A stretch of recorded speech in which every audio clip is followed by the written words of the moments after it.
আলাইকুম প্রিয় শিক্ষার্থীরা, সবাই বলে দিয়ে লক্ষ্য করো। দেখো 94,230 সংখ্যাটি 4 ও 3 এর স্থানীয় মান কত? আমরা এটার মধ্যে 4 এবং 3 এর স্থানীয় মান কত বের করব? সংখ্যাটিতে অযুত স্থানীয় অঙ্কটি কত সেটা বের করব। তাহলে আমরা লিখতে পারি 4 এর স্থানীয় মান, 4 এর স্থানীয় মান কি? স্থানীয় মান। এবার 4 কোথায় আছে দেখো তো? 4 কোথায় আছে? একক, দশক, শতক, হাজার। মান 4 কোথায় আছে? হাজারে। তাহলে কত হবে? 4 এর স্থানীয় মান কত হবে? 4000। 4 এর স্থানীয় মান কত হবে? 4000। বুঝতে পারছো? ওকে। এবার দেখো 3 এর স্থানীয় মান, 3 এর স্থানীয় মান। এবার 3 এর স্থানীয় মান কত দেখো? একক, দশক। 3 কত করে আছে?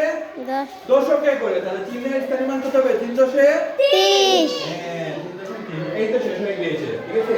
এবার এতটুকু শেষ। এবার দেখো সংখ্যাটিতে অযুত স্থানীয় অঙ্কটি কত? ঠিক আছে? 9 4 2 3 0 অঙ্কটিতে অযুত স্থানীয় অঙ্ক, অযুত স্থানের অঙ্ক, অযুত স্থানের অঙ্কটি বড় কত? বলতো কত হবে অযুত স্থানের অঙ্ক? কত হবে? একক, দশক, শতক, হাজার, অযুত 9। তাহলে এই তো শেষ। ঠিক আছে? এত অঙ্কটিতে অযুত স্থানের অঙ্ক 9। বুঝতে পারছো?